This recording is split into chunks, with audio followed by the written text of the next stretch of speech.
Come along, come along, come along. Let's go.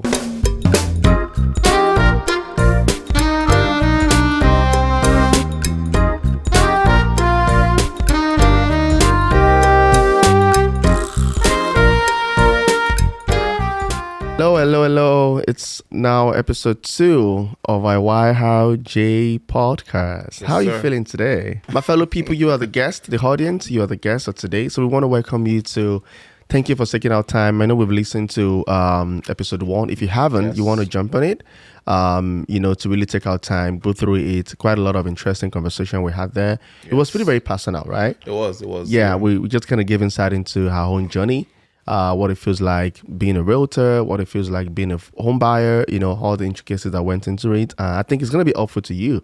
What do you think? Most definitely. I think, we really touched on our personal real estate journeys. Yeah. And how we even got into real estate and why real estate. So it was super, super exciting to talk about, and it brought back a lot of memories as well. So anyone that hasn't seen that episode should definitely go back and take a look at that. For sure. You don't want to miss that. You don't want to miss that. And you're welcome to episode 2. What are we talking about today? Today, I think the next best step would be to touch on a real estate buyer's journey. Yeah. Right. Like we said in the first episode of this podcast, we're here to give value. And I think we have different people at different stages of their lives in terms of buyers, sellers, renters, Yeah. or even real estate investors. Investors, right? So yeah. I think today will be a good day to touch on, okay, what is the typical home buyer journey and what does that look like for the Canadian real estate buyer? Okay, so you've heard it.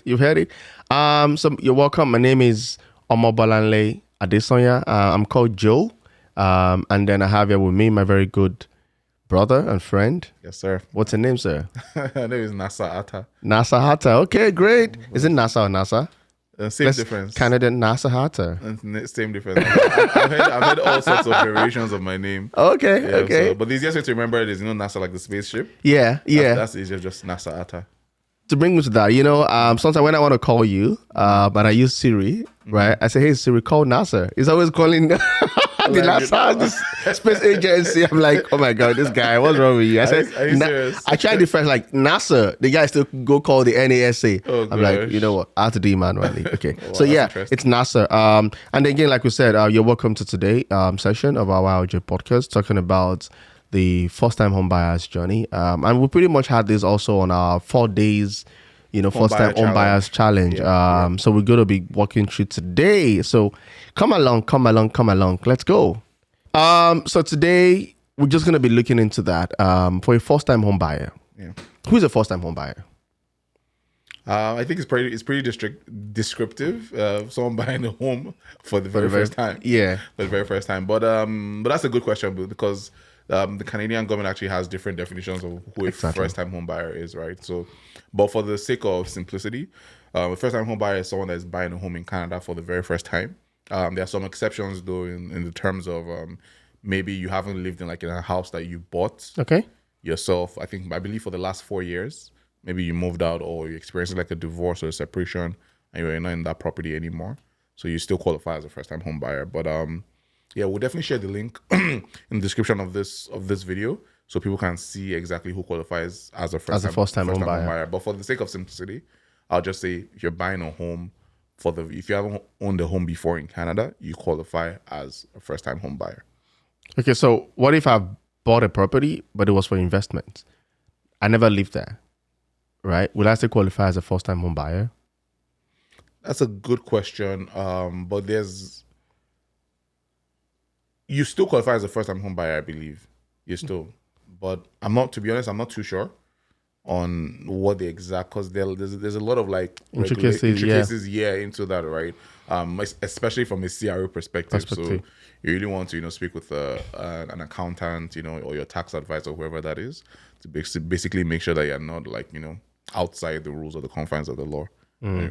So that's why I say, for the sake of simplicity, let's just say if you haven't owned a home in Canada before, you are considered a first-time home buyer. But we'll definitely share more information on that in the link below.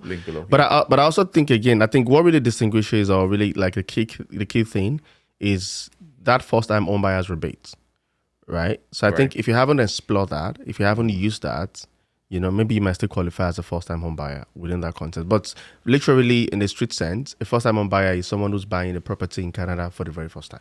Yes. Either investment or for personal use, Exactly. residential or whatever. But that is what a typical first time. But again, like we said, there are a few things that also goes into that.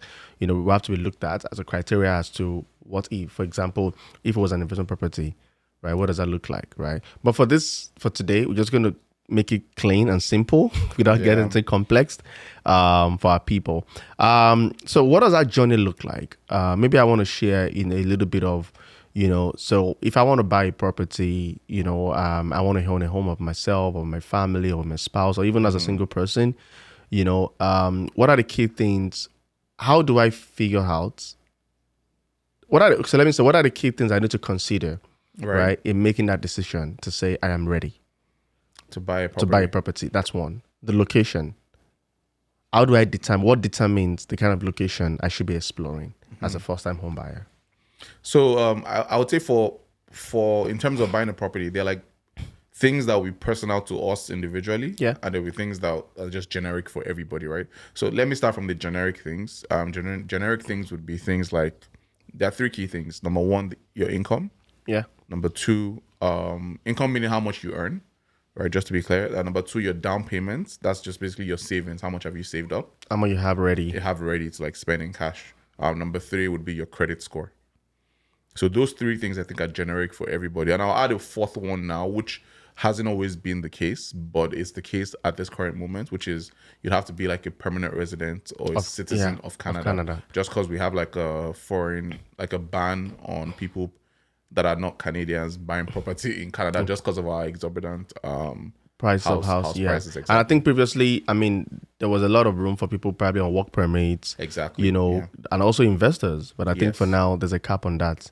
Yes, now, there is. Yeah. In fact, there's again for the work permit part that you can still buy, but there's some intricacies to that. That goes into that. Like as well. How long you've been in Canada, how long you've been on the job, the nature of job as well. Yeah, and even the down payment amount you put down it's kind of different. Is way higher than what a Canadian or a permanent resident will put down.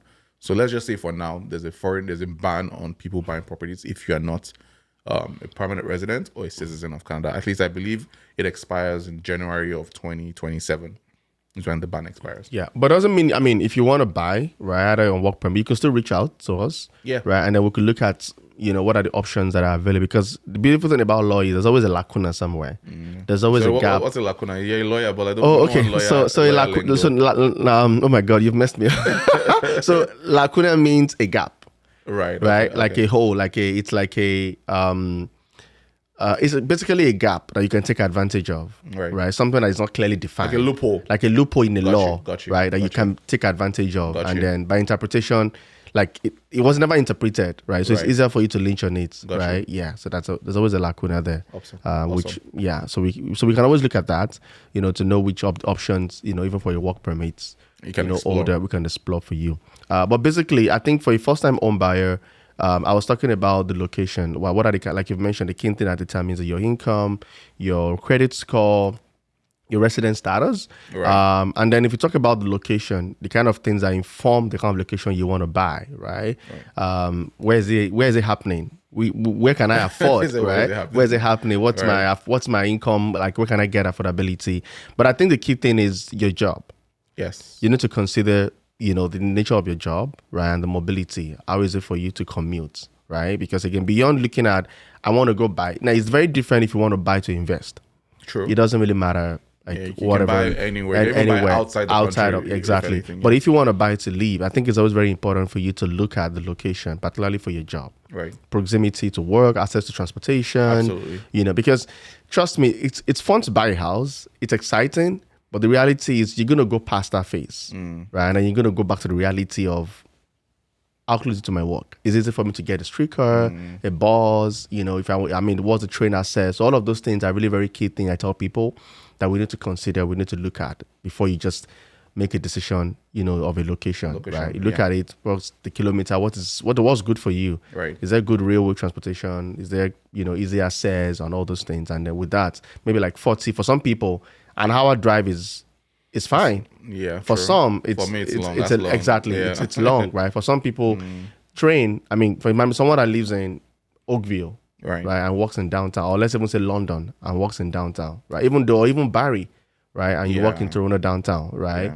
There is a real transportation, Yes. but think about how many hours it's going to take you every day. If you have to go into office, like you work in person 5 days a week, Right. and you live in Barry, Even if and it's hybrid as well, true. right, and you have to Yeah. get on the train. And as a matter of fact, you're probably going to drive from your house Right. for a start, or jump on a bus for a start to to get the to train the station, train station, and then you get on the train station, and then I think about over an hour from Barry to Union, Yep. and then you're gonna do that every day. It gets tiring. It gets tiring, but again, at the end of the day, you have to look at what works for you, right? Something you're comfortable with, and then that's a good consideration. The transportation, the mobility, ease of to your place of work. And I think another thing that you begin to look at is your family size. Yep. Okay, are you single? Are you single? Like you're not married? Are you married? If you're married, that's one situation. Consider your spouse, nature of job, right? as well, And right. then if you have kids, you need to consider the kids again Yeah. in terms of the environment. School district. School district, right? Playground access, social services, hospital, all of those things, that's another consideration. I kind of feel like for a single person, it's just so easy to make some decisions. What do you think about that? Like, there's not so much a factor to consider. Well, no, I wouldn't say it's easier per se, but I'll just say there are less things to consider. Yeah. Less things because again, you're making a decision mainly for yourself. Yeah. But sometimes some single people are also like super like forward thinking. Yeah. And they're making decisions based on, okay, I see myself in this place 5 years down the line, so let me make those decisions today. But yeah, there are definitely less considerations because it's usually just work, maybe church, how far it is from church, or how close it is to maybe friends and family. Friends and family, things like that, your right? social Yeah, so, life. yeah. Yeah. I used to remember I had a friend that was trying to buy a property. And the key thing, two things she was considering. Number one, was so surprising to me. It just shows to me how people really, really care about family Right. and friends. The first thing she said was, I really need to check because I don't want to stay far from people, my friends and family. wow. Because I mean, she feels in her own world like Canada is kind of might be very boring due to the Right. weather condition. We're Right. probably spending like a whole lot of months, in snow. It's Yeah. really very Like cold. half the year. So she was like, for me, the key thing is, I don't want to be far away from my family. And I'm like, but I'm your friend. She's like, no, that's not what I'm talking about. I'm talking about my family, my sisters, my brothers. Like when things go wrong, people that I could easily reach call out on to, and, they could yeah, call on, gotcha. and so that's how people make decisions sometimes. For them, it's really people are very different. Some are very, very family inclined. Yes. They like to look at. I don't want to be far from my sister. I don't want to be far from my friend. Right. I think even for me as a person, right. I think I look at that as well. I don't want to be too far away from people because again, we're social being, right? Yep. So I don't want to be far from people. So I think again, that's a very key thing people look at. Distance from friends, and some people really don't care. Right, some people it's about me. I mean, I can always make friends. Some people are very, very, extroverted. They could easily Right. make friends around their neighborhood. Where some people they want to stick to like the circle they're familiar with, and That they then know. just keep things going on. Right. For you, what did you consider? For me, I think aside from, I think we've spoken about location already. Yeah. In terms of how close it is to public transit, amenities, and things like that. Second thing I think we said was friends and family. So for Yeah. me, one of the key things was distance as well. So location was very, very important. I'm comfortable taking a 1 hour train ride, Okay. but to work, but I'm not comfortable driving 1 hour. 1 hour to work. Yeah, I feel like it's just it gets tiring because some days, what if you were at the office longer than we expected? Especially Yeah. in this our industry where we're like sometimes I put in like extra hours, until the deal gets done. So having to drive 1 hour is like a long thing for me. So I prefer taking the train an hour long. So that's fine. So anywhere that could afford me access to that. So I stay in the Durham region, right? Durham region. So that's like, even if you're in, say, Bowmanville, for instance, I believe at max, yeah, probably maybe an hour and maybe 20 minutes from downtown. If you decide to drive to like the Oshawa GO station. Yeah, And from yeah. the Oshawa GO station, you take it all the way downtown to Union. So yeah, pretty very- yes. yeah. I think the Durham region made a lot of sense in that regard. Yeah. For me. So For that's you, why, yeah. Okay, so again, like I said, I mean, those are the key things. Depending on your family structure. If you're single, what you consider is very different. If you're married, like double consideration. Right. If you have kids, It's like triple Oh, consideration. it's huge. In fact, I would say that for most the buyers that we work with, like you know already, right? Most of them, kids are like huge. Yeah, it's a key thing. Kids are huge. You hear things on social media, which is actually true. About people say, I mean, at some certain points in your life, you're no longer living for yourself. You're living Absolutely. for your Absolutely. for your kids, right? So it's super crucial. Like they want to know, okay, how good are the schools in this neighborhood, right? Be it maybe elementary school, middle school, high school. How good are the schools in this neighborhood is extremely important for people. So having just knowing that, just checking the schools around, Catholic school or public schools, Public whatever it school. might be, whatever your preference might be as a person, Or even private school. or private school as well. Yeah. Exactly. So if you just want to know, okay, how good are the schools in this neighborhood, and then yeah, they definitely take that into top consideration when making their decisions in terms of a home purchase. Yeah, which is why for us, right? I mean, when we're engaging with clients, we build a personalized, profile for you. You Yep. know, and these are the kind of questions we get into in terms of your interest, right? Exactly. For a single, the approach is different. All right. For someone that is married, it's a different approach as well. So we spend time with you, look out this condition, and give you an advice as to what option, because a lot of people that have kids, it's always a key thing Yeah. for them Yes. because again they want bigger space. Another consideration, the kind of space you want, right? The kind of space a single person would want for sure is different from someone that has 3-4 kids. True. So very, very, and also even the age of the children also differs as well, Yep. right? If you have toddlers, the kind of space you might want might be kind of very different from someone that has probably teenagers, the gender and all those things. So it's a whole lot of requirements for people, and again individuals also have personal needs as well in terms of the True. kind of space they want. Some houses are so big that you probably have to like spend a lot of time cleaning, and people don't they want to don't get want that, or people don't want to shoveling get into all the snow. shoving into snow. Oh wow, that comes into the structure of the Yeah, house shoveling again. snow. Yeah. Like where I stay now, for instance, I don't have it's a townhouse. We don't have like a front yard, like my a God. huge front yard per se, and we don't have like a huge backyard, but we have like a courtyard, something which is very strange layout, but it works because I'm thinking about it. Number one was an affordability thing. Okay. Number two, I actually like it a lot because shoveling snow on a 2-car or a 4-car driveway, That's my situation. it's not funny. Oh my god. So you tell me you did that in this past snowstorm. So how was that for you? Did you have to buy like a snowblower or something? Yeah, I don't have a snowblower. Oh, gosh. Yeah, I have a snowblower and then I have a shovel. Okay. Right, but even with your snowblower, you still have to use a shovel sometimes. Sometimes, Yeah, and it's quite a lot of work. that was fun, It's right? not fun. There's nothing fun about it, right? And I think I've got a good neighbor Okay. who sometimes help. Oh, wow, Again, that's a very good thing. Even though you can't choose your neighbor, and I think this brings to a very good question. Okay. People are very, very particular about neighborhood, Mm, right? In terms of location now. Right. So we've spoken about options determiner. Now, I think neighborhood also is a very critical, factor in terms of the age, the demographic of people in that environment. Yeah. People take a look at that. For example, people want to be in the same locality with their nationality or their race, Right. They just find it very comfortable. Some people really don't care, right? So how important is neighborhood for a home buyer in making a decision? So in terms of neighborhood, I know the conversations I've had with my clients are usually around people wanting to be in a neighborhood. For instance, there's a community in the north, right? In north of Barry, I believe, north of Barry area region, and it's almost like an elderly community. Very, I don't know if you're familiar with that neighborhood. Yeah. Elderly community. Now, for someone who works downtown, a young professional, you can understand why they might not want to be in that kind of community. Yeah. Right, because they just feel like things and everyone is just here. They're chilling, Quiet, just Maybe go in, go have out. their grandkids, Yeah. over, which is fine. It works for them, right?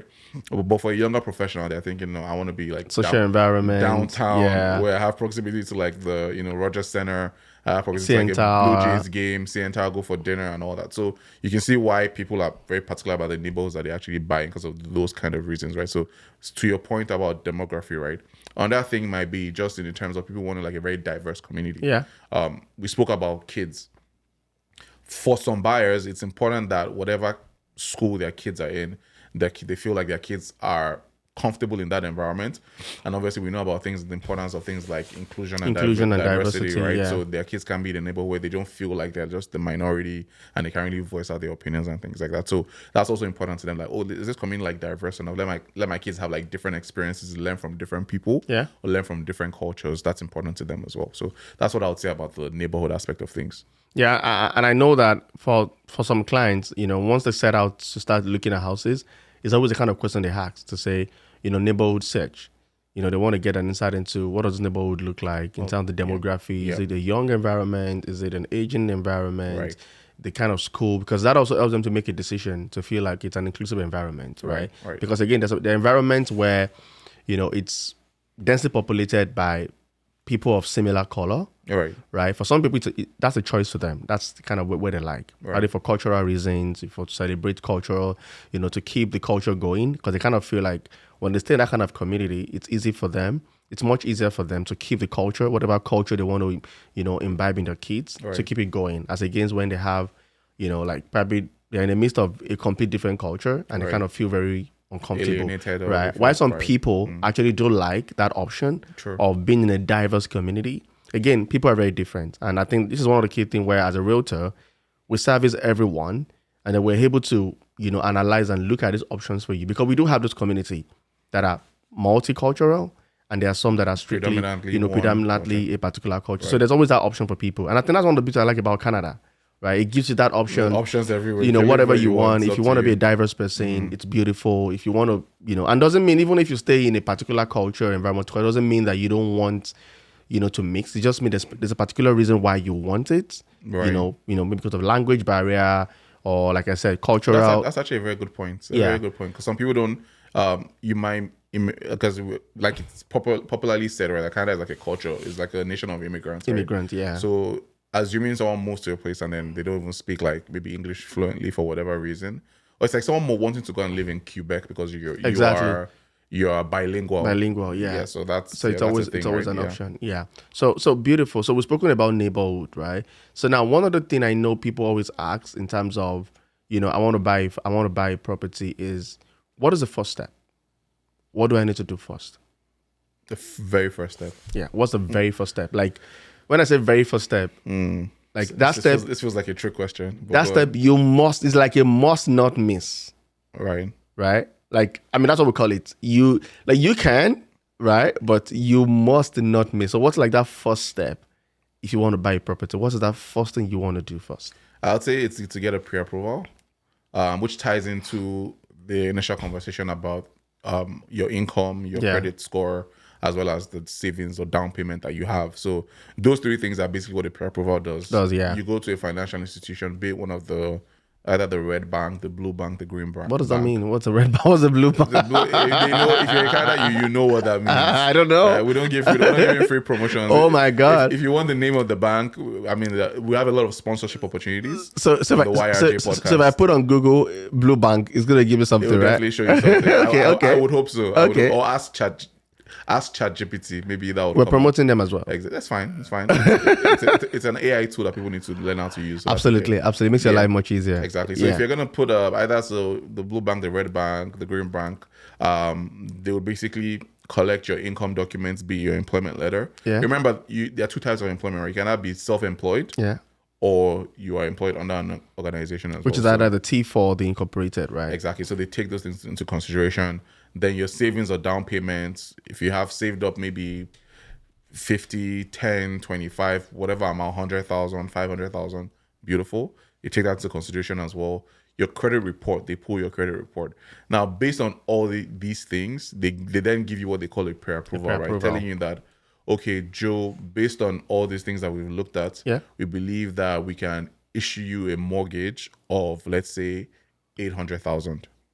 Right, and that 800,000 is excluding whatever savings you have. So you might have saved up like 100,000, but we'll give you 800,000. So meaning that with the 800,000 they can give you as a mortgage at whatever interest rate you're paying them monthly, with your 100,000 as well, you can buy a house of maximum 900,000. So that's what I would say the first step is. Like I mentioned in the last episode, that it's like going to getting a pre-approval, or not getting a pre-approval rather, is like going to the market to buy something, and then you don't know how much you have in your pocket, Yeah. or you don't take your wallet with you. Yeah.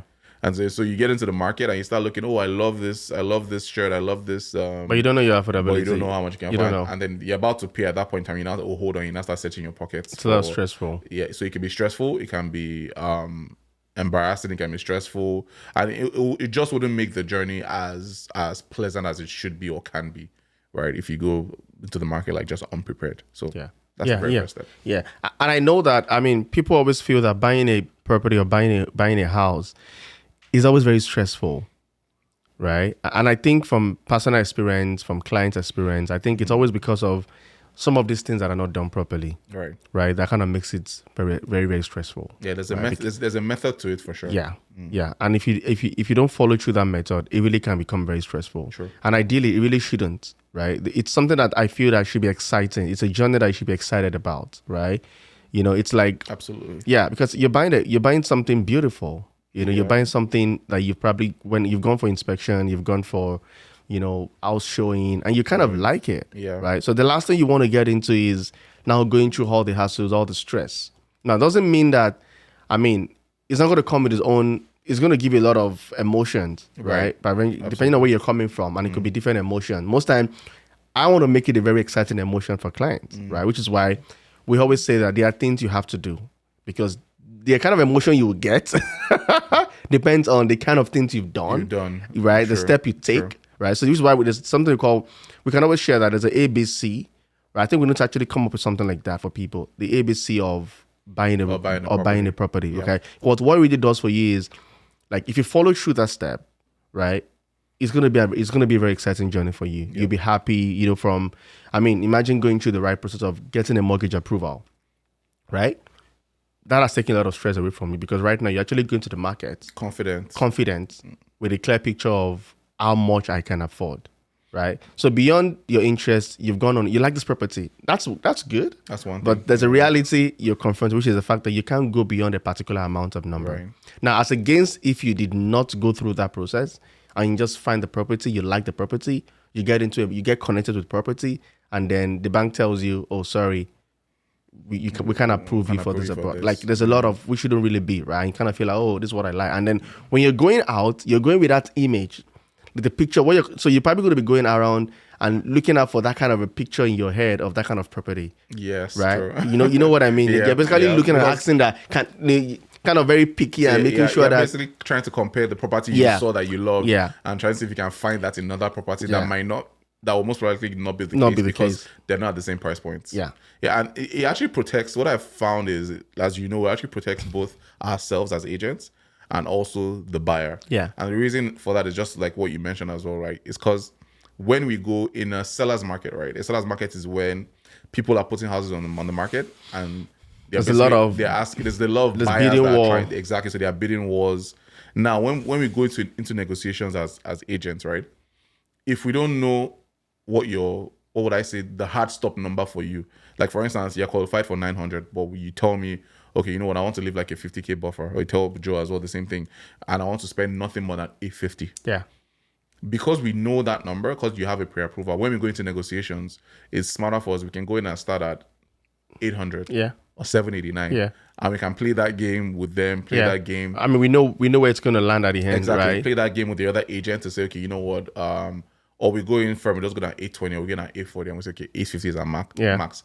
Now, if you really love the property based on what you saw during the viewings, we know that you can go up until 900. We can now say, you know what, okay, we come in with another offer at the final call. And say, okay, we'll give them 875. Yeah. And after 875, if they don't give us that number, then we walk away. Yeah. Because you're like, you can afford to lose that property. Yeah. But the reason we can go back and forth and make the negotiations, because we're working with something. Exactly. It's clear. It's not just, we're not making guess. It's not a guess. Exactly. We're not just trying to like in and out. With the clarity, it's clear to us what can happen. Exactly. Right? And then it's even also I found situations where if clients have gone in without a pre-approval and then we go in, when we do lose out on negotiations, they feel very bad. Yeah. Because they're very, like you said, it's a very, very emotional process. Very, very emotional. Because there's something about just being in the thrill of negotiations, and then you just feel like, oh, I love this property. You're already picturing and imagining yourself, how your kitchen will look, how everything looks, and then you now find out, oh, I'm so sorry, we couldn't get you this property. You're like, why? How come? Yeah. So imagine you didn't get pre-approved. Even if they even give you the property and you win the bid, you have 24 hours to put down a down payment. After that, you need to go back to the bank, which is the next step. I'm sure we'll be touching on to now even get the approval done, and then your bank tells you we can't give you the money. So all the emotional turmoil. Again, your down payment might even be tied down So because yeah. because they might not, whoever you pay the money to, the brokerage might not release the money as quickly as you want it to be released before you use it to go and buy a different property as well. So there's so many considerations and things to avoid really. So it's like a hard rule. Yeah. Try as best as possible. Always get pre-approval. Always get pre-approval, because again, like we said, even so, the beautiful thing again with pre-approval is they just don't look at the income alone, right? There are other things they look at: your assets, your liability, what it comes to. Yep. Probably you have a loan, or your spouse have a loan, or whatever the case. Maybe you have a car. The kind of property it is. If it's a condo, it has a condominium fee. It has an impact as well. Yes. So for you, you might think, oh, I earn $1 million. And I should be fine. And I should be fine because the rule is income multiplied by 5. And so for you, $1 million times 5, that's what it is. Right. That's 5 million. And you're like, okay, you know what? I'm going to go make it at 5 million. But the reality is you have, probably you have debt. Yeah, student loans. You have student loan, you have a car, a couple of other credit cards that are probably outstanding, quite a lot of other things, know. So for you, it's not like it's not a clear math, but you're going to be doing a clear math, right? But with the mortgage broker, it's not a clear math, right? They have to look at all those things. At the end of the day, they want to be able to get the right affordability for you, do the stress test, all of those things. So which is why it's always very good. It's like a step you just don't want to miss, right? Because again, like I said, the key thing is we want to make the journey interesting. We don't want to get you into this all back and forth, the whole stress of, it's not possible, it's possible. Make it clean, smooth, as seamless as possible. Or what are you qualified for from the bank? 900. Okay, fine. How much do you have a down payment? 200K. That's 1.1, right? Okay, that's fine. And I think another key thing we kind of do differently is the fact that even if you're qualified for $1 million, you don't have to buy $1 million property. What do you think about that? That's my philosophy. I agree with you, but it depends on the market we're in terms of either it's in a market where the buyers have like the edge, the leverage, or a market where sellers have the leverage. So a market where sellers have the leverage, how do you recognize those markets? It's very simple. On one property, one house, you're seeing like 5 people making an offer on that property. So you clearly know that, okay, in this particular market, the sellers have the leverage. In that kind of market, you may need to go above, not above your pre-approval amount, but above whatever threshold it is that you've created. Because I always ask clients, like we had this conversation before, if you're qualified for 1 million and you say I don't want to spend more than 800,000, so my next question is why? So is it just like why, right? And then people, because why? My why is gonna be, I don't want to buy a house and I can't go on vacation, which is a valid. reason. Every year I go to Miami. Right, I'm at the beach, right? I don't want to stop doing that. That's fine. That's absolutely fine. Which is a valid reason, right? But we just need to understand why, because sometimes buyers have said that, and there's no. It's just some, like I've had clients that tell me, clients, some people don't like debt as much. Yeah, some people don't like debt at all. So they're like, I don't want to be in a situation where I'm paying, like you just mentioned, right? I'm paying most of my income is just going towards my house, which is very fair. Now, the only thing that would mean is maybe we now need to be looking. We need to deal with the reality that you might not be getting the neighborhood you want. Yeah. Okay. Or the property that you want. Even though it might tick every box about, okay, the school district is amazing. The commute is very reasonable, but those things are expensive in some cases, right? So, because the same way you see value in that property, other buyers as well are also seeing that same value. And they want those same things in that property. So, just be comfortable with the fact that you going lower than your pre-approval amount also mean you settling for maybe property that might not tick all the boxes for you. Right? Yeah, so what if I time the market? Is there anything like that? Can I time the market to say, okay, you know what? I want to time the market. I want to wait till when the market goes down. Is there anything like timing the market? I mean, hey, maybe someone has a crystal ball somewhere. Right? I know I don't, but someone might have a crystal ball somewhere. But I would say it's not necessarily that I don't believe in timing the market per se. Yeah. But I'll just say it's about making taking a calculated risk. Yeah. Right. So calculated risk is, for instance, you're trying to buy, like we know, for instance, now, like rates keep coming down in today's environment. We keep seeing the news. Oh, the Bank of Canada has reduced interest rates by 0.25. So you can see that rates are like at a downward trend. We know that now properties on the market are spending longer days on the market. So your property is spending like 5, 15, 20, 25 a month.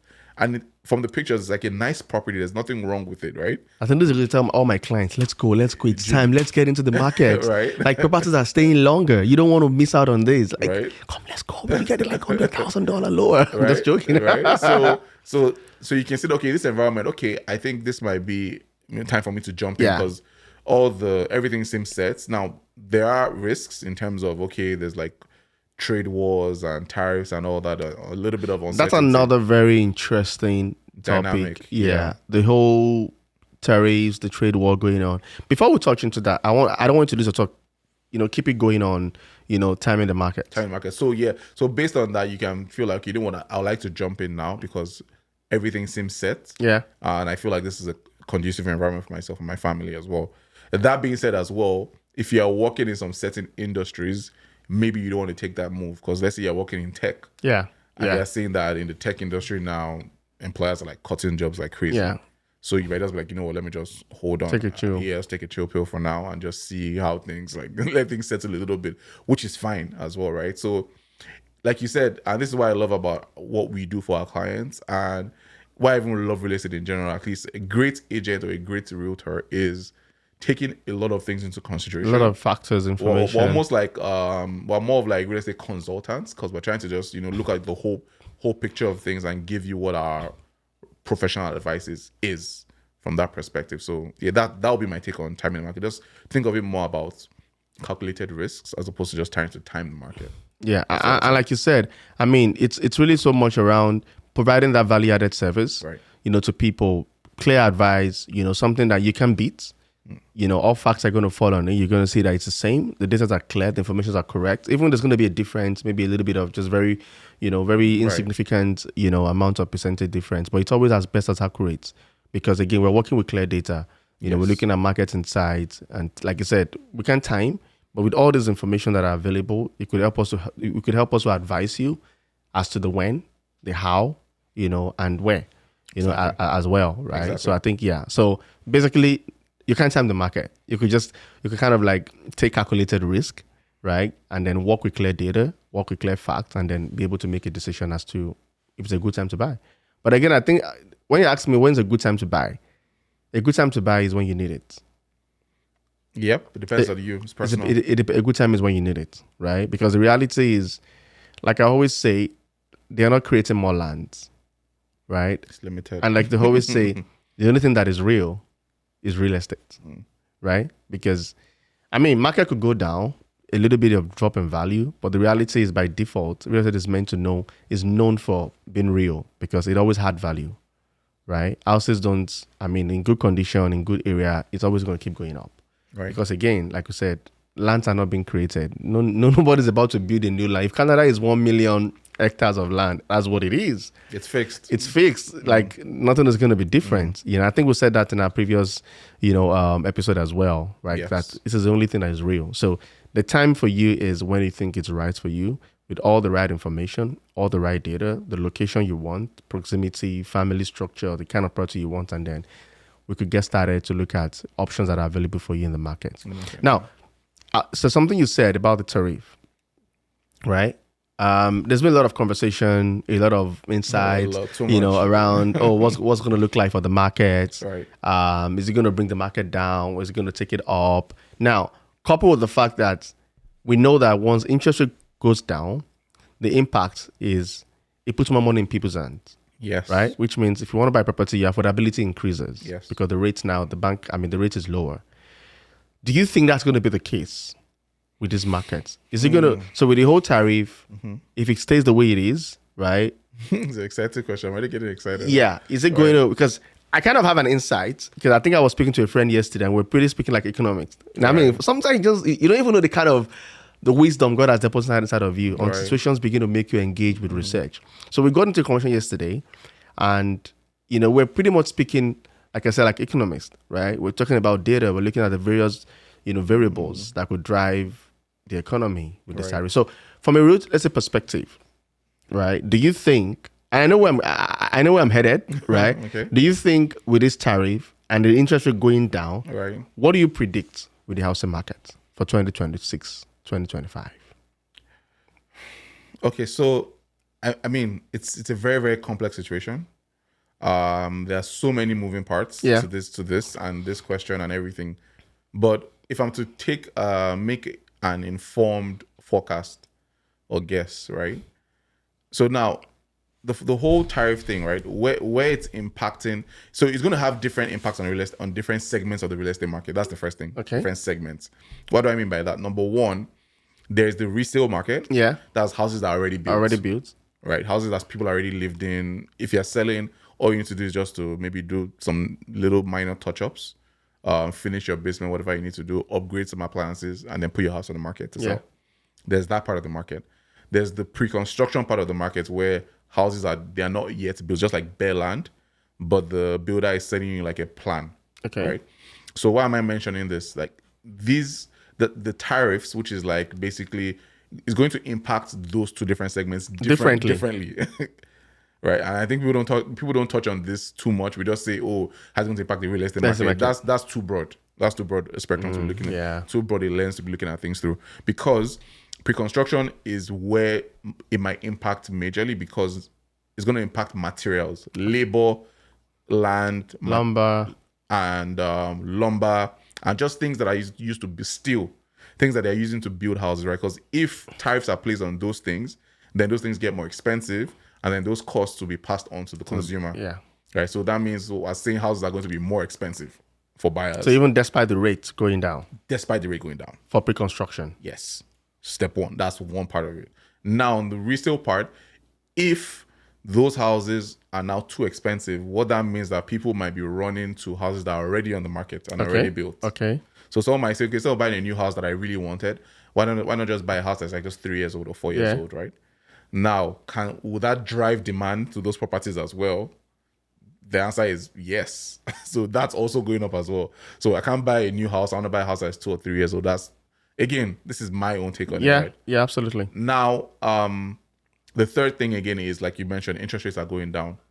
Typically, what happens in a stable economy, Okay. and keyword is stable. Stable. In a stable economy, when interest rates go down, like you mentioned, people have more buying power because they're able to save a little bit more. They're not putting all their money into their mortgage or into their line of credit debt or into whatever debt. So they have more cash and they have more confidence to go into the market to buy things, right? Like, do you mean bully? To make bully offers, right?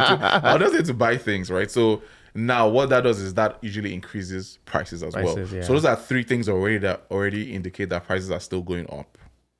Now, on the other side of the coin is the fact that people believe that the Canadian economy is going through like a lot of things, because it's also going to impact the economy as well. Yeah. Layoffs, like we're already seeing, companies just trying to be more conservative in terms of how they hire, how they are spending. So that's also the income side of things, which might also impact people. So it's, where's the market going to go? I think the market is going to be like stable for a little bit. Yeah.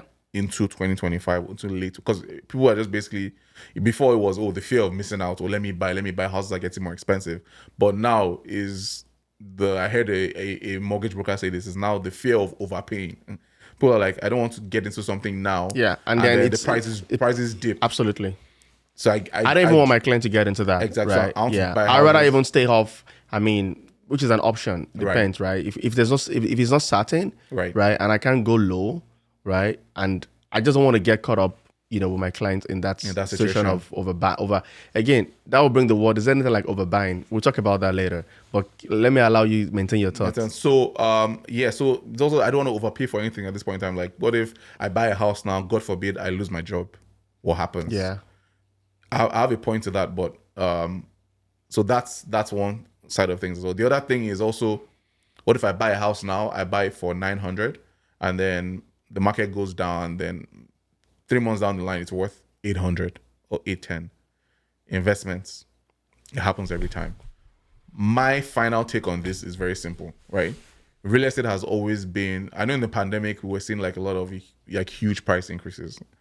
properties were selling for 200 over I mean, some people cashed asking. out. They made I made a ton lot of of money. A lot of But money. my point is that is not the status quo. Real estate has never been an asset where you buy today and tomorrow you're making You 100,000. expect, yeah. It can happen. Over time, It's a long-term investment. which is why we say it's real, right? It is real It's because long-term. It's not stable. just. It's not like a Ponzi scheme, Right. right? That just anyhow. But again, we've seen situations that market has had to make things. People kind of like make way more than in few months after purchasing, right? But we're saying that it's not. That's not the design. That's not the model. That's not the status quo at all. So if you are buying today, and this is the advice that we're giving our clients now, that I'm giving my clients especially, is that think of it in like with larger time frames, in 5 to, not just me buying today, in 5 to 7 years What does from it look today, like? what would this asset look like, right? From a price, number one, from a valuation perspective. Number two, in terms of the location. Number three, in terms of the amenities, how close it is to the GO station. So we're more forward thinking. We're not thinking just tariff Just today. now, yeah. Because tariffs can end 2 months from today. Yeah, and if you make a decision based on that, it might not be a right decision. Exactly. So we have to be more forward thinking, especially now, and just be more cautious in our approach. Not to say it's not a good time to buy or it's a bad time to buy or is it good. Just be more forward thinking. And because once you make a decision, it's like buying. I always equate this to buying stocks or shares, right? Yeah. Because a stock might be down like 20% today. And then tomorrow it's yeah. So how do you make a decision in that situation? You're making a decision based on the fact that, okay, what are the fundamentals of this company? Do they have good revenues, good cash flow? How much debt does the company have? And what is the management experience on that company? And that's how you take a decision. And you're confident in that decision, knowing, like Warren Buffett, for instance, he owns Coca-Cola. He has owned Coca-Cola stock for like years because he just believes that this is a great company. Yeah. Regardless of the market, Whatever, regardless yeah, of what's the going on competition, today, it doesn't really regardless matter. of if the S&P is dipping, this is a great company. So the same thing, real estate, take that same approach. This is a great asset in terms of the location, what's around it, and for that reason, I know that over time, I'm definitely going to earn some returns on this asset. So that's my take on it. Yeah, and I think, I mean, you're so spot on, and exactly that's been the same advice that I've shared and I'm sharing with my clients, is the fact that people have asked the question just randomly, what do you think? You know, where do you think the market is headed? You know, and I'm like, just like what you said, those three scenarios, right? It's not going to play the same, Right. right? It's very, very unique, right? But the reality is, it is real. Buying a property that we call real estate is real. So you have to look at it from a long-time investment perspective, right? Absolutely. It doesn't mean you can make, you can't cash out or whatever it is in a short time, but it's not the ideal. It's not the model. The market is not designed that way for you to Right. just sell, like you buy 100,000 property and then 3 months down the line, it's like double. Well, it's not done like that. And I think, with the whole tariff, I think that's where it's going to, that same direction that I also think is the fact that, because construction is going to be measured differently. Because again, the things that tariff will impact is going to impact those properties. Yep. Right. For resale as well, it's also going to, the effect also for resale is the fact that because that is going to be expensive, it's also going to give buffers for the ones that are already existing to also be able to, because people probably want to go into those ones because they probably won't be able to afford The new constructions, and then they'll probably just want to go for resale. And then again, if the war is heavy on resale, it will also drive resale. But I think the unique thing that we share is the fact that interest rate is going down doesn't necessarily mean that what is typical that always happen, which is that affordability. I think it's going to be stable for a while. Based on all the macroeconomics that we're looking at, it's really going to stay. It's really going to stay the same for a while, and then organically, based on real value, things to begin to pick up itself. Again, this is our own, take on it. Doesn't mean the market can always beat you, to it. I mean, things can always change. The market is always, I feel like the market always finds a way to level, to balance itself. So in 2020, after COVID, 2021, 2022, prices were going crazy. We're going high, right? People were buying properties for townhouses for 900,000 in some certain regions, for $1 million. What's a townhouse? A townhouse it's usually like a row of houses, 3 or 4 built together, right, or 5 in some cases, and so they share walls. Essentially, they share walls. It's not like a detached property. It's standing alone. Just standing alone, right? So people were buying houses for 900. Now, in 2023 or earlier or late last year, 2024, you'd see that those same properties in the same neighborhood they went down. So that's what we call a market correction. The market is correcting itself because buyers and sellers they have to agree. It's basically A meeting of buyers the mind they some have way. to agree on what the price is. So if you as a seller is thinking, okay, I want 1 million for my property, but 10 buyers are coming and everyone is offering Making you this almost around the 850, same, yeah. then unfortunately It tells for you what the real value is. now your price is what 850, because that's what the market is willing to pay for your Absolutely. property, right? So the market always finds a way to balance itself, and that's just the beauty of of markets. It's just what it is. And I think it's always very interesting, right? With the whole buyer's market, seller's market, just to let you know that it can't always be your way all the time, right? So that everyone, like just the same way we said, time and chance happen to them all, and life is a function of season. Yes, So today absolutely. it could be a buyer's market, and then the buyers are winning, just like the booze and the beers, right? So the buyers are winning, and then you can enjoy yourself, but it's for a while. But it doesn't last forever. And then you see the seller coming and like, you know what? Okay, you've had your time. It's our time, and then everyone is just kind of like, And in some cases, it can be balanced. it can be balanced where it's just flat. Which is what I think. It's pretty good. I think We're that's headed. territory. Exactly. Yeah. Exactly. Yeah. But either way you think about it, right? As a buyer, as a seller, I think we talked so much on the buyer today on this episode. I think the key thing for you to help you make a decision is what's your need? How much you really need this property, right? Is it just are you buying because you think it's an investment? You just want to buy and then you're hearing that, I could make $100,000 in a few months. You might want to rethink that. That's called speculation. You might want to rethink that. But if you're buying because we actually need it, Yes. right? Probably you feel, okay, we're in a very good space with our family income, right? And the space we need requires something. I think just, try to work with a professional realtor to help you look at all these factors and then be able to make a good decision for you as to when and where and the kind of value you want to get out of it. So it's not it's not all cast in stone, right? Or like one size fits all. Like it's just one direction you're going to take. It's particularly in a market like this, right? It's much more difficult than what it used to be. We could just look at a few data and we're like, you know what, but right now there's a whole lot of economics thinking that has to go into it before you make a decision as to the value of the property. But again, it's a very clear data. We look at the comparables, we look at what the property looks like. And then beautiful thing with our comparable is the fact that we always what we call comparable assessment, right? Which is value assessment. If the property is 3-bedroom, we look at the comparables in that same area, maybe like 50 meters away or thereabout within some few months. How much did it sell for? Is it the same? Is it side by side? Does it have 2 washroom, 3? And we're going to do the plus and minus to arrive at what a fair value is for you, for the property, for the property. Because again, we were thinking about if you're going to sell this property down the line, right? The best value you can get out of it also take into consideration at this point. Yes, and then, but generally, even from a macro level as well, just generally speaking, right? Is also there's another factor to that as well in terms of I was seeing a statistic about housing completions. Yeah. So how The rates. housing completions means how many houses? So what's the housing deficit we have? Like the population and the number of houses that are available in the market, right? And then how many houses are we building every year to match up to that demand? Exactly.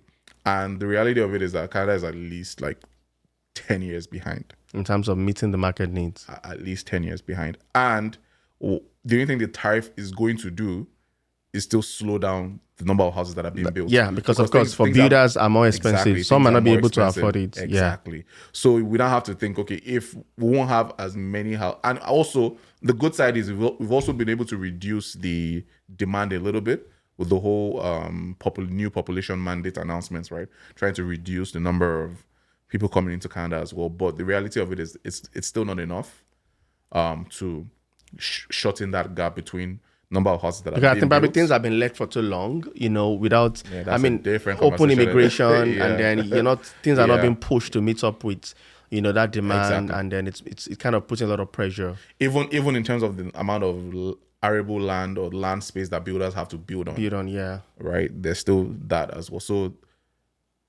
in the long term, I'm super confident that prices are going up for sure. Yeah. Yeah, which is why it's real, right? Even as it's always a real. Prices are going up. It may be stagnant for a while. There may be a dip here and there, but ultimately it's headed upwards. I mean, maybe it might not just be the whole pandemic, the way it went, the way the price they jump, right? But the reality, things are really going to pick up. It's really going to go up, and I think it just comes natural for real estate, right? When it comes to property, it's always going to. I mean, it's not known to always go down. Right, at least I know in a particular clan, nothing goes down. right? It just keeps going up, Right. right? But I think in an environment like this where a little bit of regulations, things are, being controlled and managed, Yes. the reality is it's always balance out itself, right? But again, it's real estate, right? It's always ebbs and flows. it's always Ebbs and gonna it's always flows, gonna yeah. be real, right? Just So no good time, no bad time to jump in, right? The time to jump in is the time when you're ready, the Right. time when all the numbers looks like it for you, and I think the time is when you actually do feel convinced, as a family or as a person that I want to buy the real estate. And I think always think more from a need perspective and also an investment perspective, right? Think about the need first and think about the investment opportunity that exists. Because the Absolutely. reality is it's always an investment value, right? Yep. No doubt about that. But more than that, think about the value, the need for it. Is it the kind, which is why we inform, like we mentioned, what you need to get, right? If, for example, you probably have a big family, it kind of informs the kind of property size you want to get. Because the reality is, if you don't plan very well, 1-2 years down the line, you might outgrow that same property. And like 2 or 3 years in, you're already ready to move. You're already again. ready to move it, right? So which You is have to why break your mortgage. There are all of those penalties for penalties that. for Yeah. that. Wow, which is another, say, Yes. let me tell you, guys, there's so much about real estate There's a lot.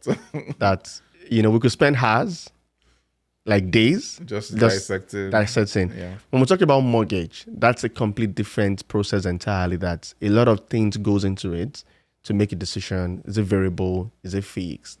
Even under variable, there's I think we said a lot of this on our 4 days, home buyers challenge. Yeah, we should probably do another of that maybe sometime soon. But we'll announce it on the we podcast. really went extensive, and we're hoping to be able to bring in some other professionals, who are Absolutely. experts in the area and that can really give more insight, Insights on clear information. Because one thing we offer on this show, on this podcast, is value, credibility, right, and then accurate information.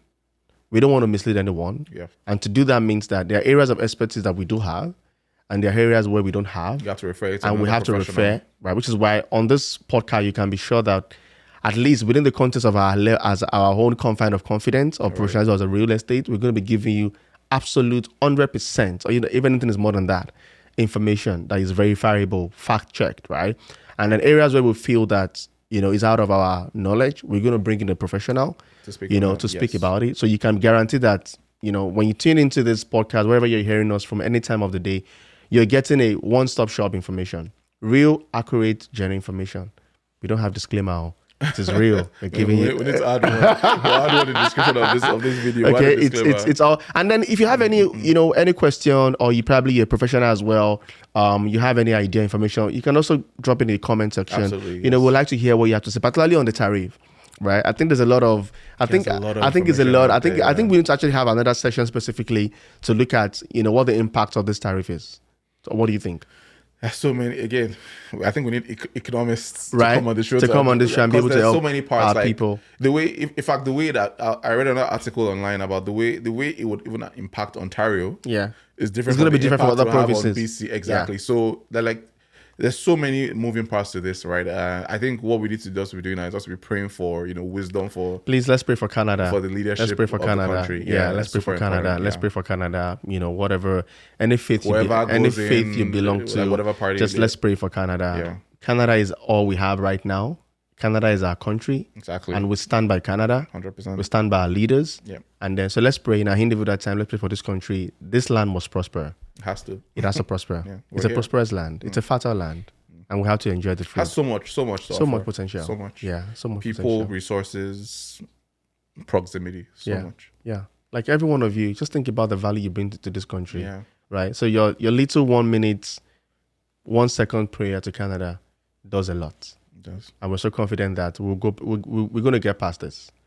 We And, will. and the country will come out stronger, Way stronger. very strong. We Way believe stronger. that in the name of God. Amen. Yeah. So I think for today, we've spoken so much about buyers, right? So we're going to say, watch out for the next episode. Again, we're just going to keep talking about this, right? Because there's a lot of information. So it's not like we're done with buyers, right? Right. We just want to we're going to move into the other topics, still on buyers, and then we'll move into sellers, then we'll move into mortgage, and then we keep going on like that. And guess what? We have something for you in stock. We're not going to share that now, but something you just come in.